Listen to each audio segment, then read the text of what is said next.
Welcome back to another episode of Jikoni Magic's Meza. On today's menu is a hearty beef and bean stew. As usual, let's head straight to our cooking. I started by adding to my pressure cooker 500 grams of beans that I had already sorted, washed and soaked for about an hour. In case anyone is wondering, these are Rosecoco beans. This was followed by 750 grams of bones that had quite some bit of meat still stuck on them.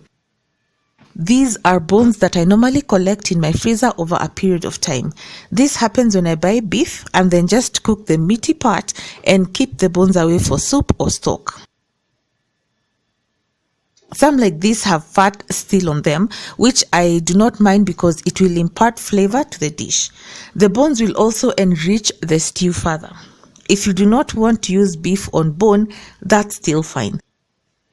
Next, add 1 red onion that is diced in medium-sized pieces, 1 teaspoon mixed herbs,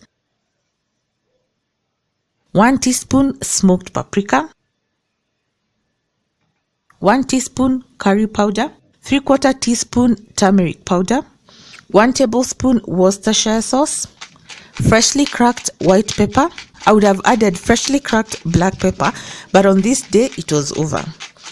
1 tablespoon of a mixture of ginger and garlic paste, finely minced, 2 medium-sized tomatoes, and finally water to cover the contents in the pressure cooker. Leave everything to come up to a gentle boil and leave to simmer until it stops producing a lot of froth, because if you cover the pressure cooker, the contents will pour out as the pressure cooker releases its pressure. As you can see, the beans had just started boiling here and they were floating on top. So go ahead and start to make sure that everything is well mixed in and distributed.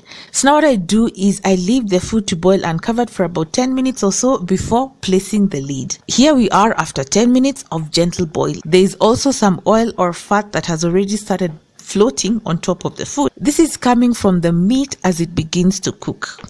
The oil is also important because it helps in eliminating the frothing problem from the beans. So that is where the water level was at earlier, and it really has reduced.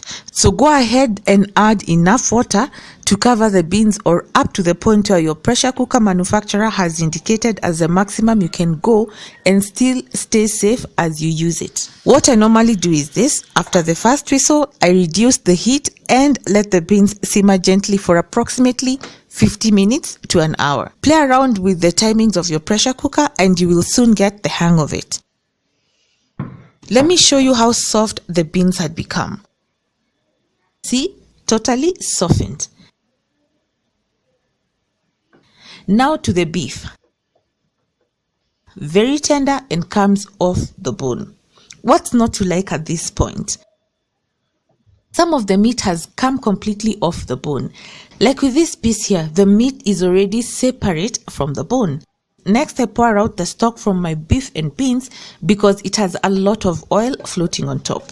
I want a little fat in my food, but not over the top kind of thing. So I left the stock to cool down completely in a separate sufuria, which is larger because I had more ingredients to add. And as you guys saw, it was going to be a very tight squeeze in my pressure cooker. So here we are the following day because I really got busy with other things and stopped filming. The stock has cooled down completely, and now you can see what I meant by a lot of oil floating on top. Look at this big mass of fat. I take out 3/4 of it and retain the rest because, like I said, I need it for flavor. It's up to you how much you want to retain of the fat, that is. I returned the beans and beef from yesterday to the sufuria. Here I've already warmed them up slightly just to make it easier to handle because overnight beans do tend to clump and stick together, making it hard to handle them. Straight away you can see how rich this dish is turning out to be. You can decide to finish cooking it here by adding salt to taste and maybe some dhania and hohos or bell pepper. But I needed to bulk it up so that it could stretch for longer and feed my family for a couple of rounds. So I added 3 medium-sized potatoes and 2 medium-sized carrots that I had already diced. Add any vegetable of your choice. After all, you're the boss of your beans. I covered to simmer for about 10 minutes, but just a few minutes later, I recalled that I hadn't added the salt, so this is what I'm doing now. It might look like a lot, but remember, I have not added any salt since I started cooking this meal, and potatoes and beans can take up quite a lot of salt. And I do not boil my beans together with salt because it tightens the skin, which results in the extension of the cooking process. So now this time I covered and left to simmer until the potatoes and carrots softened. The stock really thickened because of the starch that was released from the potatoes. So I added a little water to loosen it up slightly. I like thick bean stew. The consistency here is your choice. Doctor it up to your preference.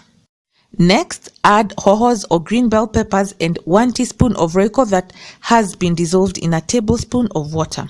This is guaranteed to add an extra layer of flavor to the meal.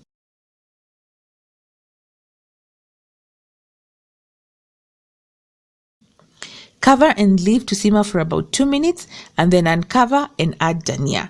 Most people tell me that they do not like hohos in their food. I always tell them that the longer you cook your hohos, the more bitter they tend to get. Turn off the heat after adding the dania so that their flavor can remain fresh and potent. The stew can be eaten as is because it's very filling, or you can serve it with chapati or rice. You could also have it with ugali. That's just not a combi that I like. I have tried to like it, but sadly, imekataa, it has refused. Garnish it with some more dania for an extra pop of color. Once it has cooled down sufficiently, transfer some of it to a suitable storage container and freeze it for a later date. This can be a lifesaver for those midweek nights you are so exhausted yet you crave a hot home-cooked meal. Thank you for having joined me today. So until next time, God willing, let's meet right here on Jikoni Magic. Kwaherini ya kuonana.